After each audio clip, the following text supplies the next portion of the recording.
এজন্য আমাদের বাঁচার জন্য হলেও এই পাপ থামাতে হবে, এই শয়তানের অট্টহাসি থামাতে হবে, অন্যায় অপরাধ সমাজ থেকে আমাদের থামাতে হবে।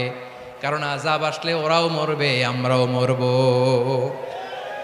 একটা জাহাজ 2 তলা, আপনি আছেন 2য় তলায়, শুনতেছেন? শুনতেছেন? জাহাজ কয় তলা? আপনি কোন তলায়? 2য় তলায়। নিচের তলার কিছু লোক জাহাজের তলা ছিদ্র করতে আরম্ভ করছে। কি ছিদ্র করতেছে? আচ্ছা, জাহাজের তলা ছিদ্র করলে তলা দিয়ে কি ঢুকে?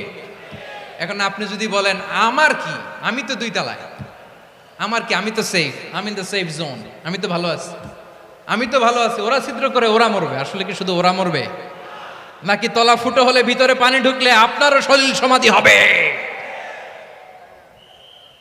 তলা দিয়ে যখন পানি ঢুকবে, জাহাজ ঢুকলে আপনিও মরবেন। এজন্য নিজে মরার আগে ওই পাগলগুলার নিচতলায় যে থামাতে হবে। চিল্লায় বলেন ঠিক কি না?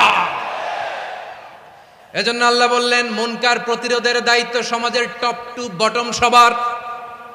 পুরো আম্মার দায়িত্ব, সরকার প্রধানের দায়িত্ব, প্রতিটি ফ্যামিলির প্রধান বাবার দায়িত্ব, বিশ্বনবী বললেন প্রতিটি সচেতন মুসলিমের দায়িত্ব।